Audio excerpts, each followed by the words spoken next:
So just before we begin the podcast, I want to welcome all of you. And last night was so amazing. I'm still feeling, I want to say hi, though I didn't drink or do anything. It's just because to be surrounded by these incredible, beautiful goddess images, and also last night to be with, maybe 80 extraordinary women honoring Kathy, honoring the goddesses, honoring each other. So I think it's rather miraculous that this is happening.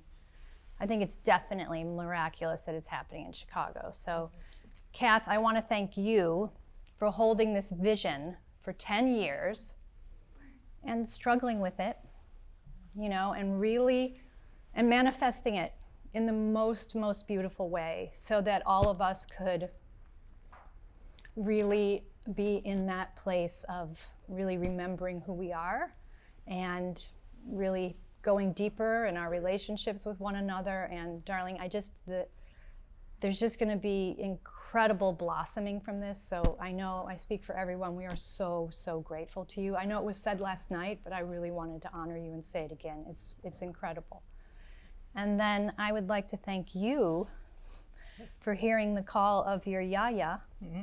You're great. In all those ways. Yes. In all those ways. And the call of the goddess. Yeah. And the call of your own heart and soul.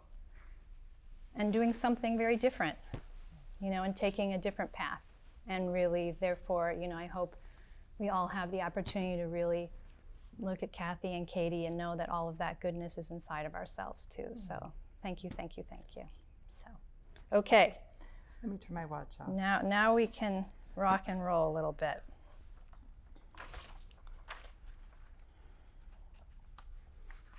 Sorry, you guys, I am a trained note. I love my notes, so I'm going to start. Welcome, everyone. I am so happy you joined us here, and this is Conversations with the Goddess. I know that every woman has lived a powerful story, and our stories are most often overlooked and excluded by our culture. Therefore, my intention is that these conversations with wonderful women, with goddesses, will serve as a greater awakening to the awareness of our own unique power as women individually and as a collective. Today is a magical day filled with a multitude of goddesses and is a celebration of the sacred and divine feminine. For those of you listening to the recording of this podcast, we are currently recording live at Altar in Chicago. The Altar community is a landing place designed by women for women to pause, align, connect, and be fed by the nourishing warmth of uplifting community. Altar offers high-quality gatherings, such as this event today, where women can be together to learn, grow, create, and share live and via Zoom. Please check out altarcommunity.com. So we have probably over 30 women with us here today in real time, and we are encircled by these beautiful goddesses, original artwork that depicts images of the divine feminine across continents and cultures. The creatrix of these goddess icon banners is legendary artist Lydia Rule. These goddess banners have flown at sacred sites such as Machu Picchu and Glastonbury and have transformed and uplifted people around the globe. From the new moon yesterday on December 4th through the spring equinox in March of 2022, the girls, as Lydia affectionately called them, will be in residence here at Altar. And today, I have the great good fortune of having an amazing conversation with Lydia's beautiful niece, Katie Hoffner, about her experiences creating and traveling with Lydia and the girls.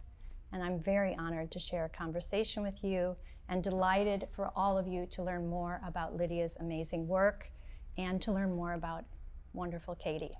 So, Lydia began making these images when she was 60. We heard about that last night. And as a woman myself, who's hovering near 60, and then you shortly too, so it seems to me that some women choose to really light up, let go, and set themselves free around 60. So in the PBS documentary about Lydia's work, she says, "I refused to be a good girl a long time ago." So that statement blew me away. You and I talked about when we had our conversation. I got super curious about it. So I'd love to discuss the bind of the good girl and other imposed cultural demands and the process of clearing away and making space for us as women to express our most authentic selves. Did spending time with your aunt and being immersed in this vessel of goddesses change you? And did you also notice changes in other women who were in the presence of these amazing artworks? Well, first of all, thank you for having me as a guest on this podcast. It's pretty magical that it's called Conversations with a Goddess. Yep, totally. Especially because my aunt and I had a small boutique travel business called Goddess Conversations. So, again, the magic just continues. Thank you, Kathy and Altar Community, for holding this sacred space. I feel like the girls start to vibrate someplace, and then I know if it's right or wrong, and I kind of just know. And when this conversation started happening, and because her daughter and her granddaughters live here, I'm like, Chicago's happening. Like, I felt it. Back to the good girl idea. I'm going to say genetically. I come from a lineage of very strong women. And now I can see, sitting at almost 60, it's carrying on in the lineage too. There's some very strong women following us. So the good girl concept is a social construct, right? And of course, I talked about it last night a bit of the patriarchy, right? Like, can you obey? It seems like there's some sort of unwritten rule that you should be obeying.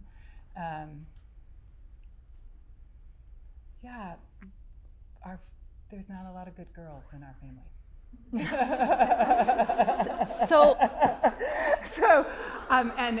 And some of them are sitting here watching. They look so good. But even to talk about Yaya's mother, who we called Muti, in her own right was quite extraordinary. At 4'11", she was tiny. I obviously don't get my stature from that side of the family, but she married late for that generation. So and she was a school teacher, and she was a force. She was a force, and so that good girl concept makes my skin crawl. Yeah. And I think it's time for us all to break through whatever that means for everybody, right? Personally, I can say, right? And for me, the good girl concept is, living sort of a conventional life, or, don't get too angry, but, so it's a trap for women, right? We can never be good enough. We can never be enough of a good girl, right? So it's letting go of that. And it makes me think it's a great way to point to Lilith over there. Right, exactly. So the banner right there, the red and black banner, that is the Babylonian Lilith. She's in the British Museum, which we made an annual pilgrimage to the British Museum while we always went to Glastonbury. We always stayed in London for a few days.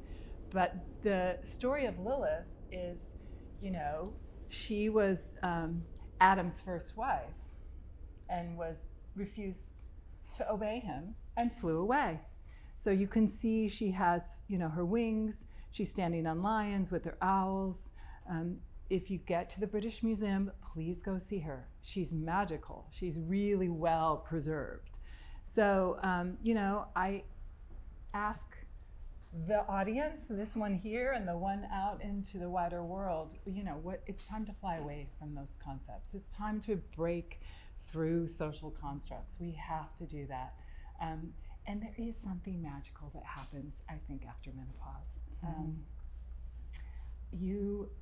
I don't know, you just don't hold back. And certainly, I think in our family, you just get going. Like you're just getting going. So if you can wake up and hear the call and find out what you need to do in that sort of third chapter of your life, my Aunt Lydia definitely listened to it. Yeah. And just to be clear, the goddess kind of called her in the 50s when she started teaching art. And she's like, there's not enough women's stories, right?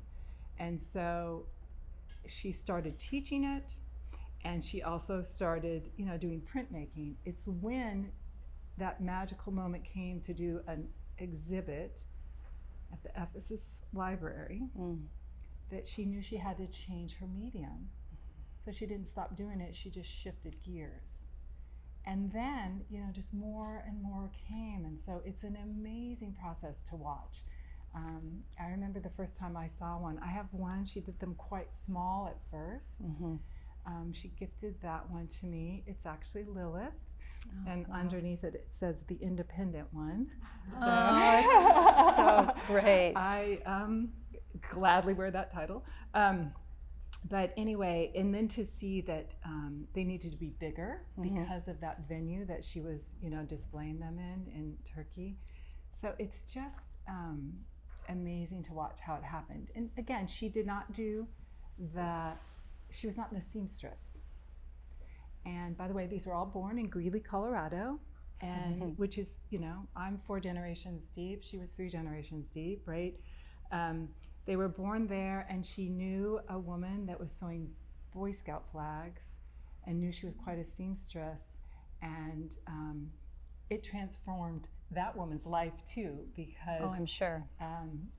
Lydia Yaya would come with these designs, and she would then sew them. So it's quite a process to see how it happened.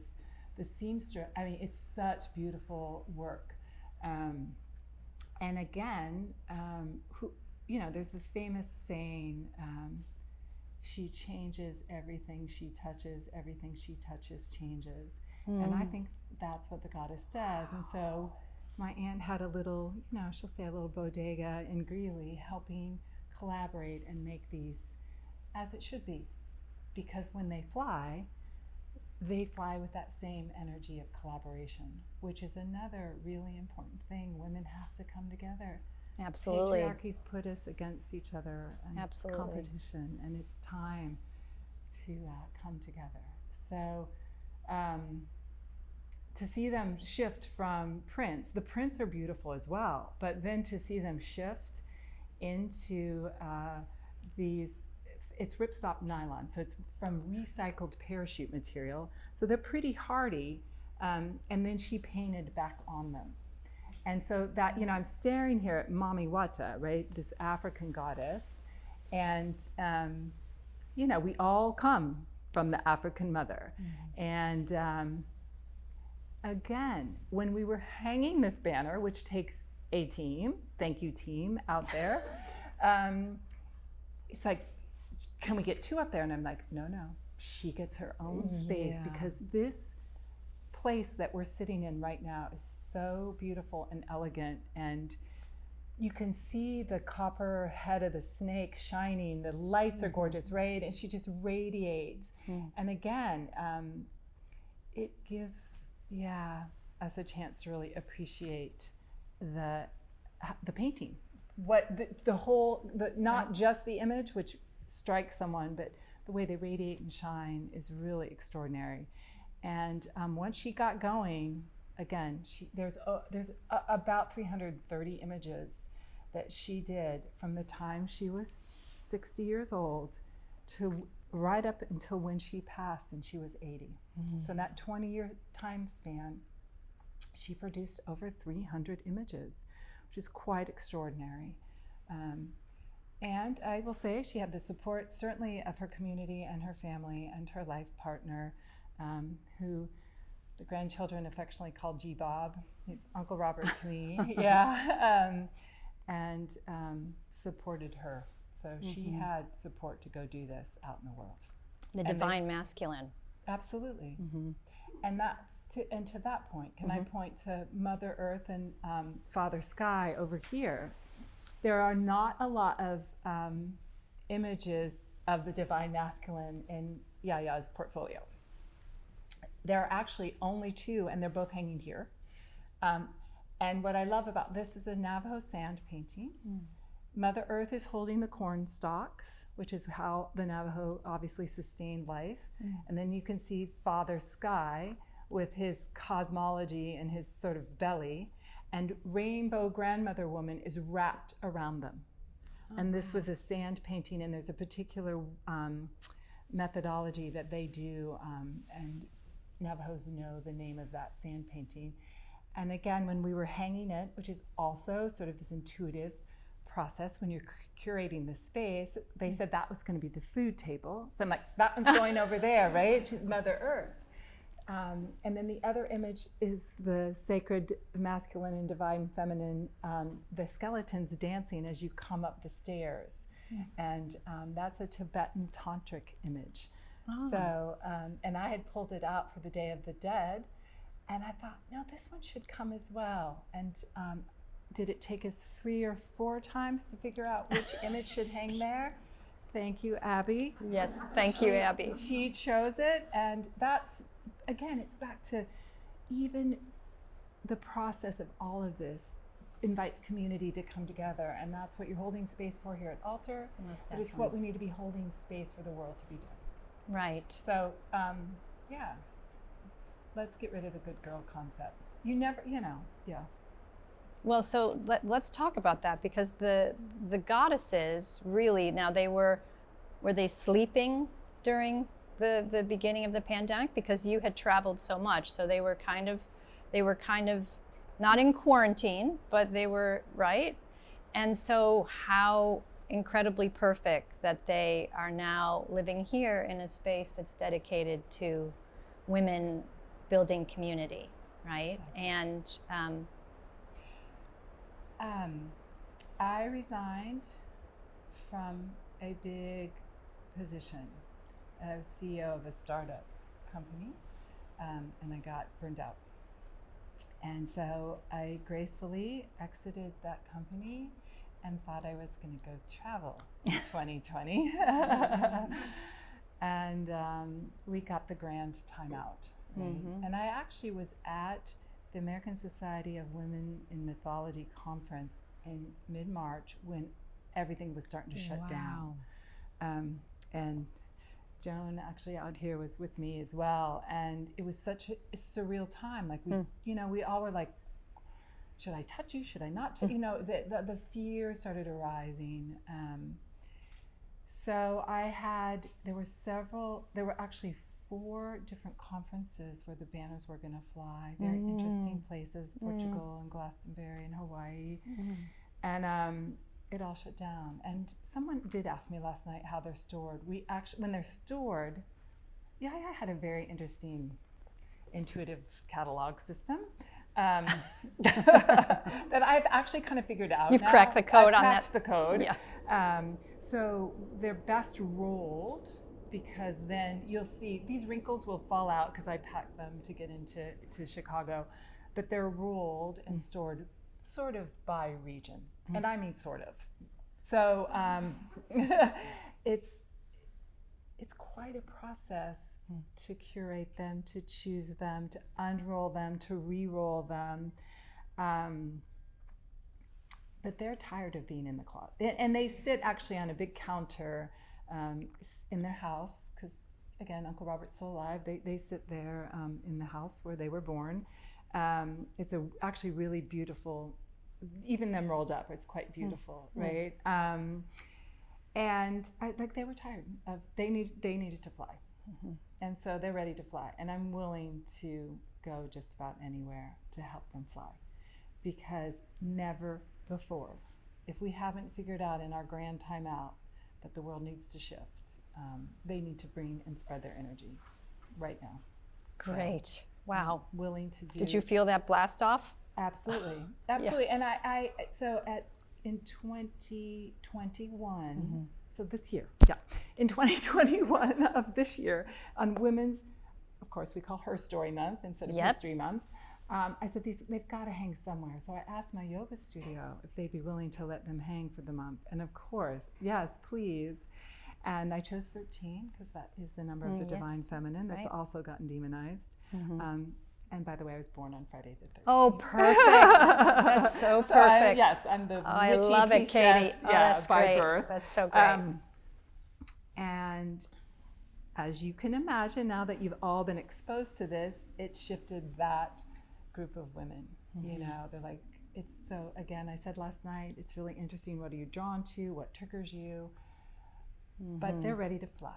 So it is an honor to have them here and to be, they are going to be in residence. So goddesses in residence, to see what's going to happen in this community when you can have an immersive experience and a sacred encounter with them over and over again. I really, Amazing. the juicy interview or the juicy conversation is going to come after the 3.5 months. So let's talk about, going down and exhuming. Lydia shared that her life's mission was to bring the goddess story alive through art. And Dr. Razak, Professor Emerita of Women's Spirituality, has said, we have been warriors, we have been queens, we have been leaders, so our herstory is a way that we exhume our denied and lost foremothers. So, powerful word, right? Exhume. What do you believe will be the next step for the girls in exhuming the denied feminine?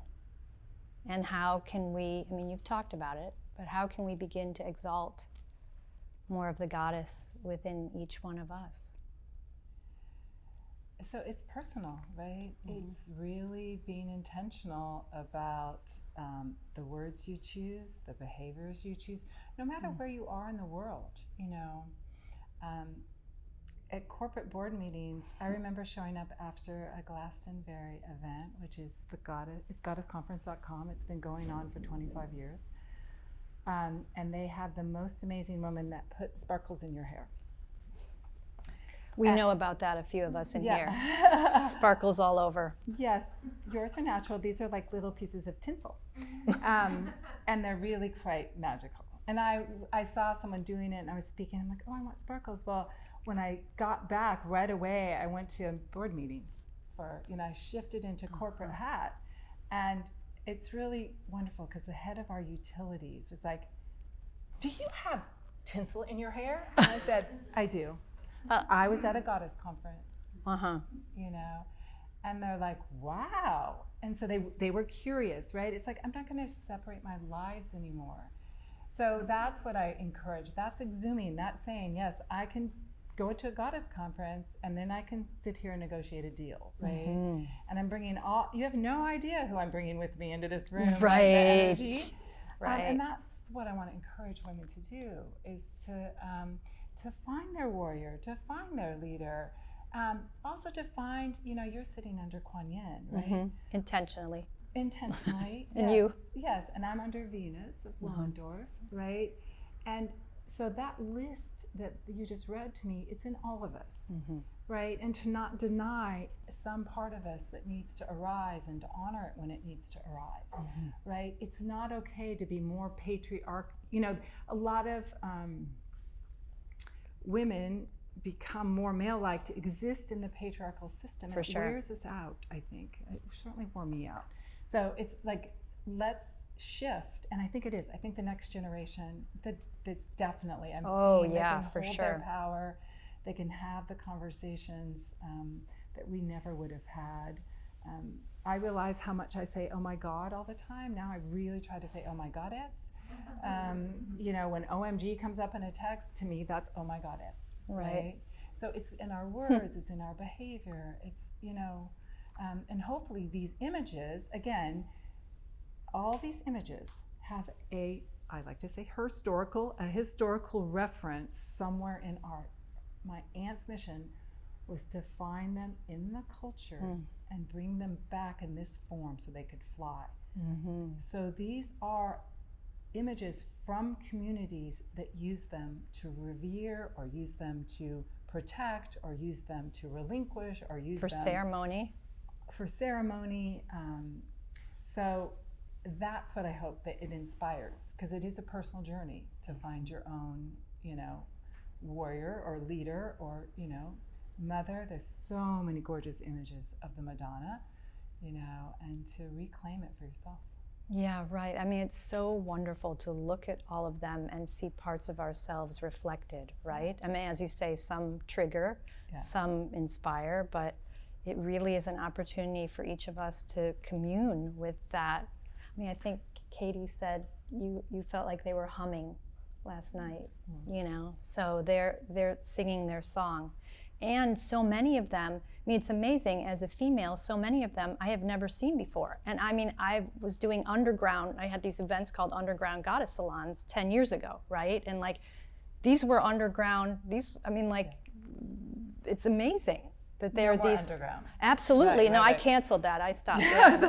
But but I mean, it's extraordinary that that this isn't part of all women don't grow up knowing who these beautiful beings are.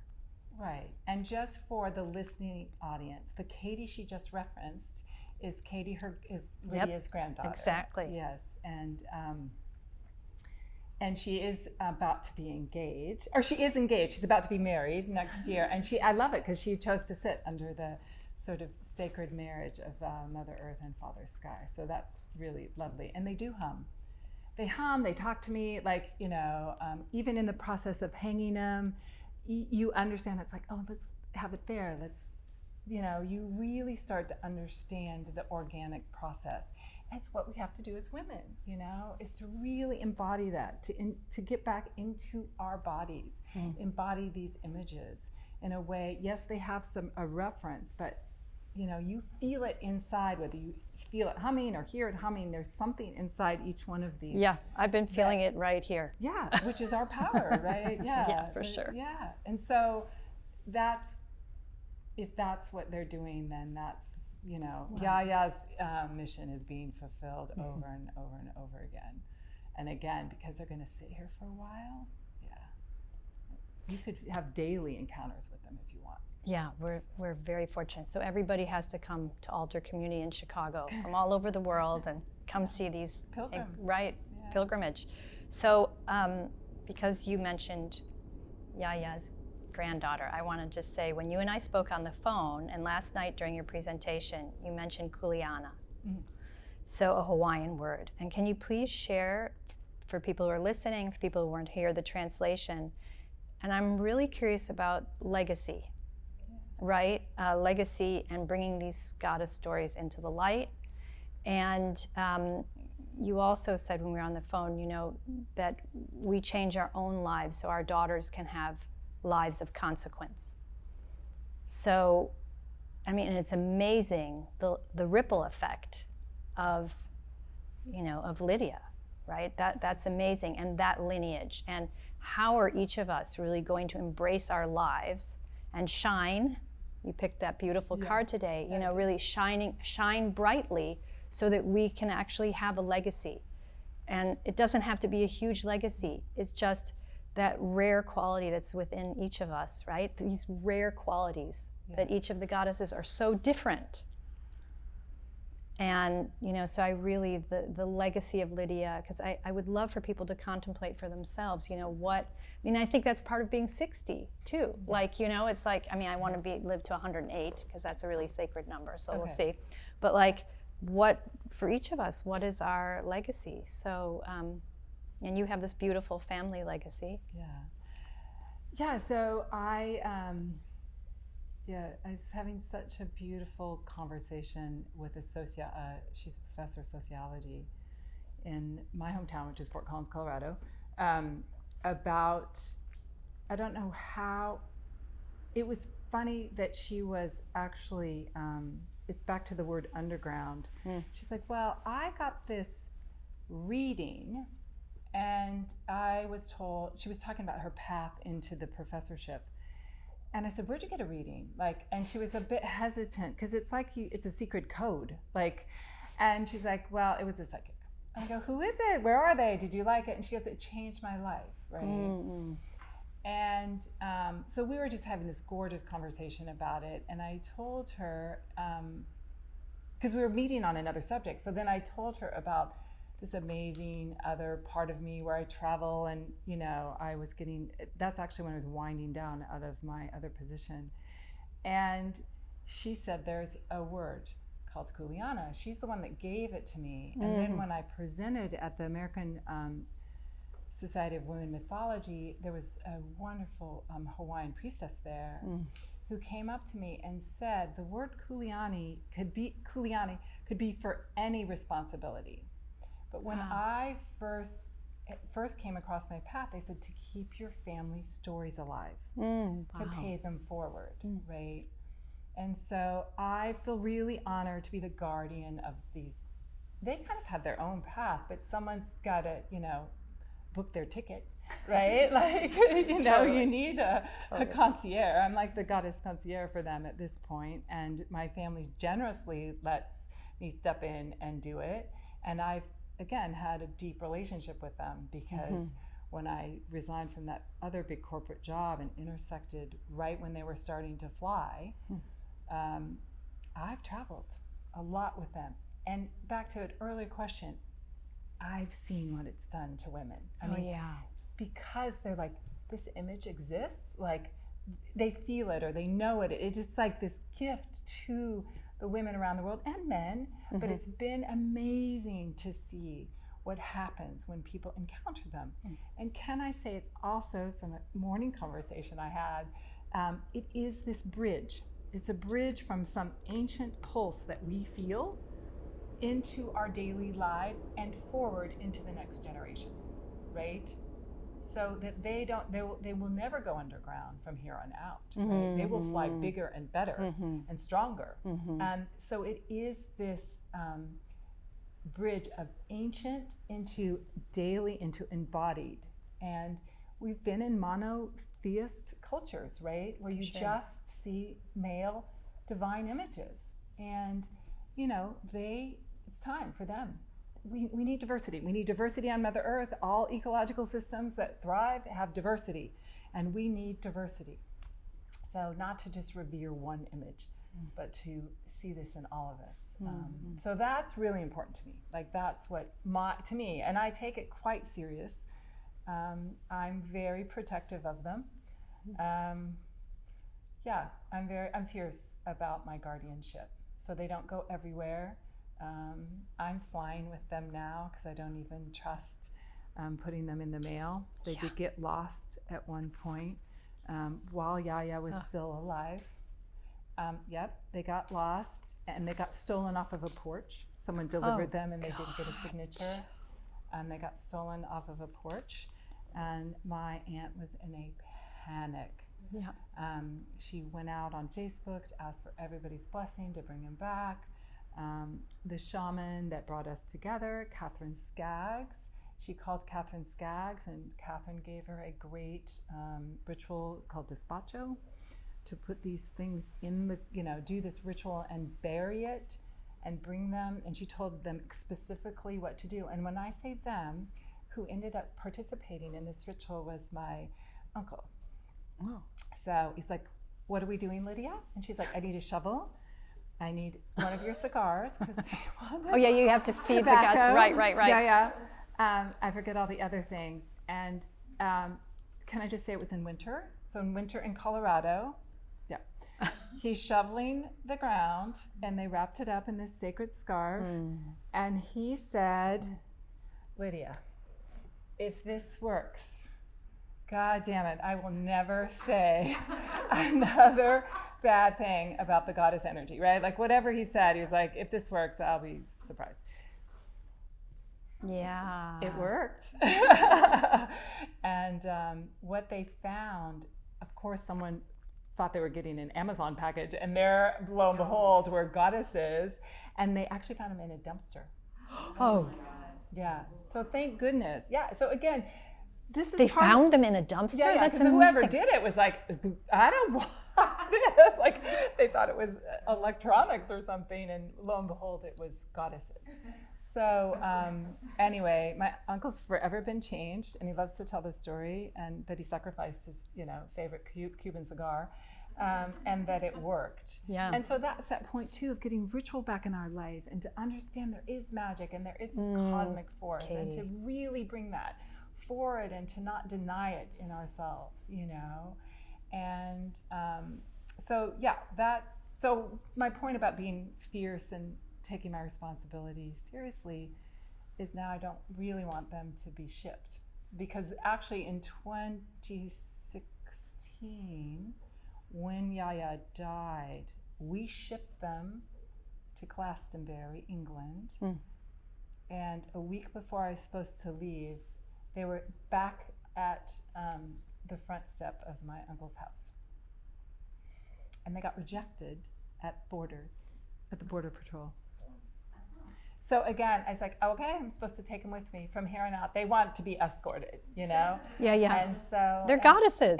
And you all saw last night how easy they are to pack, right? So anyway, yes, I'm traveling with them, and yes, at some point I will probably have to have them shipped. But right now, I'm escorting them to the places that they need to be. So it's beautiful. Yeah. They're here again.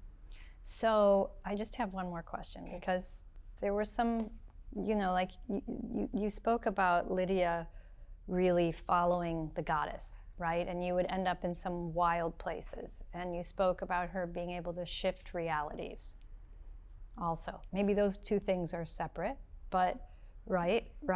So, and you speak about each of us having our own magic. You had this goddess conversations. Catherine Skaggs brought the goddesses to altar. Kath knew Robin. I mean, it was like this whole magical divine soup, right, that they landed here. So when you were traveling with Lydia, there was that synchronicity and the patterns, and I mean, I really would love to know more about that. She held the spirit so strongly that you couldn't deny it. Again, the fact that she got permission from the Peruvian government to do an exhibition at Machu Picchu, and then we got permission to be by ourselves on the Wesak full moon and do ritual with no one there under the full moon. How did that happen? Right? And again, it will never happen again. I just spoke with one of your members, Susan, that said, you can barely get on the terraces, right? So here I was climbing up on the terraces and hanging these banners, and we were surrounded by, encircled with these goddess images while we did ceremony. And the lamas there, the yamas there came while we were drumming. I mean, it was crazy magical. But back to the practical side of it. And then we had to get them all down under the night sky. And is it 8,000 feet, 9,000 feet, right? And I was the Sherpa at that point, never mind the Kuliana. Yeah, right. Oh my God. And we got them all down, and she's like, oh, just pay that young man to bring him up to our hotel room, because our hotel room was a sloped hill too. And then she looked at me and she goes, and now we need a beer. The goddesses, we need a little, relaxation. And so it was magical. But I will tell you, my favorite story was I think it was our second or third trip into the deep jungles of Mexico, into Chiapas, which at that time still is quite dangerous. Yeah, very. Right? So her goal was to go seek out one of the images on a stela that she knew about it's called Uxmal in Mexico. It's quite complicated to get to, but she hired a guide. Our plane got canceled. We had to take a taxi. The guy was like 50-mile taxi. He was thrilled, but he wanted to keep making sure that we really were going that far. I'm like, yeah, our plane's canceled. And then he dropped us off at this sign, and in Spanish it was heaven and earth. Oh, wow. And all you could see was this little path into the jungle. And this is, and I was like, and again, no cell phones. We were doing this with, she has a piece of paper that this is where we're staying. And I mean, even the taxi cab driver was like, sure, senor. I was like, and so Yaya, again, who's not very tall, 5 foot, 5'1", whatever. She gets out and she's like, I trust the goddess, Katie. We have to trust. And I'm like, oh my God. Like, here we are in the jungle, going down a path into more jungle. So, but here's the great story. As we're walking over a little bridge, a man comes out, and in perfect English says, oh, you must be staying with us tonight. Hi, my name is Bob. And we laughed, because of course that's her husband's name. Right. And I was like, okay, Aunt Lydia. And that night we stayed in a treehouse. So fun. Yeah. And with howler monkeys everywhere. And, dined under the night sky. So again, these amazing places. And then we set off for Chiapas. The same guide got us stuck. We had a Volkswagen van, got us stuck in the river. And Yaya said, get out. She knows how to drive. I grew up on a farm and a ranch. She knows how to drive because he was getting us further in. And I was like, yeah. And I go, and I just need you to rock and push. And Yaya, they have the back seat in the Volkswagen bus, like it's kind of way back there. And she's sitting there with her pink hat, her fake flower crown, her bottle cap earrings, running the show. Yeah. I'm driving, and we get out. And there was one more path we had to get to, a huge log in front of the road. The guy got out and just let me drive. You're doing it. Perfect. Then we got to a border patrol, quite intimidating, quite scary. Mm-hmm. She's still on her little throne in the back. Oh, wow. Yeah. And I said, Aunt Lydia, what does the goddess think of machine guns? She goes, just trust. I trust. We get to the border patrol, and of course our guide could speak perfect Spanish. He said, all of you he goes, we need to get out. And they said the madre can stay. So she didn't have to get out. Nothing, right? And we got checked and all that. And then, how the door slides, right? And he one of the guards looked in the back and is like, muy bonito. And he was pointing to her Guadalupe earrings and her, outfit. Right. And she laughed. And then we got to this temple. We had to go up in this rickety boat. Somehow or another, the guide had this all done. We got there and she's like, this is amazing. We're all by ourselves. I go, of course we're all by ourselves. No one would do this. And we found the image and it's now a banner. So I want you to know, it's that kind of, it was us and the howler monkeys. It's that kind of adventure that we went on. And the adventure is as important as the image, right? Because she touched the culture. She touched the guard that, with his machine gun, and that's even the photo I showed last night. It's the living goddesses. It's the living images that are as important as these. And so that's what inspires me to keep doing it. And even here in Chicago, as we were just saying this morning, there's adventures within the adventure, right? And if you can honor the detours, if you can celebrate what happens when they start flying and see the magic, because I think we deny our intuition.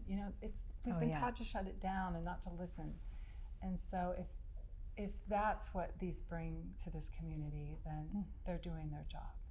And Yaya's, she's thrilled that they're residing here with her family and a really important urban setting, because they really haven't sat this long in any urban setting.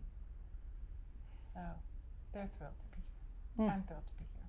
Oh my gosh, just such a gift, and just to be in your company. So anyway, I could just sit here with you in silence, and then when you have something fabulous to say, and it would pop up, and we'd all be enchanted. I could tell stories on and on and on about our travels. I mean, it is right. We almost missed a plane because she wanted a Magnum ice cream bar. and because you couldn't get them at that point in the U.S. I still laugh about that. And when she was transitioning, she they had to take her phone away because she was calling and donating lots of money to all the causes we love. Oh, that's and fabulous. I thought it was funny, and at some point it wasn't. Like it was pretty big sums. Anyway, when I saw her phone or her number pop up, I'm like, yeah, and she's like, yeah, they gave my phone back for a minute, and she said, I need a few things. I need your help, and she said, I need Magnum ice cream bars, essential oils, and a shaman. And I was like, I can deliver on all of those. Like, wow, those are the perfect requests, And this is when she was starting to transition. So again, the Magnum ice cream bars came back up. Like, she ate ice cream the morning before she passed. Mm-hmm. So and I, really, I had the deep honor of being there to take her across. So she was well loved, and we had Beethoven going and goddess poems being read, and her life partner, my uncle, most beautiful thing to witness. And she, thanks to her daughter, Robin, really arranged a sacred space within her art studio is where she passed. So it couldn't have been more magical, and it was a real honor to watch her go over the threshold into her new form. So she's here in all these images, and she was goddess blessed. She was so goddess blessed, yeah. And she had quite, there's a movie about her showing on Rocky Mountain PBS right now. And it's a beautiful, sort of the latter half of the movie talks about this living memorial that we did for her. So while she was alive, she got celebrated. And it's a wonderful lesson on how to die. And how to live. And how to live right up to the very end. She was editing her last book literally 2 weeks before she passed. She asked the neurosurgeon, while we were in a very intense conversation about her potential paths, she said, in all seriousness, she said, I just need to know, like, can I keep using my brain? Like, I'm trying to finish a book, and can I keep using my brain, or is it better to rest it? And he was being very strict with protocols and very serious. He melted. Oh. He was like, I need you to keep using your brain. Oh. And so it's the last book was called The Goddesses of Americas. And it's it's published by a woman in New Mexico, and Goddess Inc. Thank you. Yes, I was like, Goddess Inc. Thanks, Joan. And so literally right up until she died, she was working on the goddesses. And I love it too, because we did do a cord cutting ceremony with her daughter Robin and my uncle, with the shaman, with Catherine Skaggs. And Robin asked her a great question about, is she afraid? And she said, I'm afraid, and I still have things to do. And the most brilliant response from Robin was, of course you do, Mom, because if you didn't, you would have had quite a boring life. And so really just right up until the end, people were coming, obviously, to say their goodbyes, but she was still working on her goddess. And I will wrap with this one last story, which is the gentleman, Rashid Ergner, who was, I showed sitting with the archaeologists in Turkey. The most amazing guide. If anyone's going to Turkey, please let me know. He's a family friend. And I've been there. That was one of our favorite places to go. I think we've over there almost a dozen times. Yeah. and her granddaughter Katie studied there as well. Rashid was coming over to say goodbye. And it was a bit of this crazy thing, and he was trying to time it. And I was like, "Come quick, like it, you know." And so there's an affectionate term they call, like the bus drivers when we're on tour call him Hoja, but it's an affectionate, like, "Hey, boss," you know. But it's Hoja. But in the Turkey culture, there's stories about Hoja. He's this quite robust, heavy man with this, you know, turban, and he has a donkey. So it's a bit like Aesop Fables because there's fun stories. You laugh at the lesson, right? And Rashid had the best, and he does have the best laugh. Anyway, so he was coming into Denver, and I said, "I'll go pick up Hoja. You know, I've got this." And my uncle called, and he's like, "We want to know if you've got Rashid." And I could hear my aunt saying, "Is Hoja with you?" And I'm like, "Hoja's coming. Hoja's here. Hoja's coming. He's on his way," right? And so we get there, my uncle greets us at the door, who's quite, you know, obviously so excited to see him and tearful, right? And she, from the back, you could hear her say, "Hoja's here." And the most beautiful encounter, and they got to say goodbye, and then she wanted to eat gelato.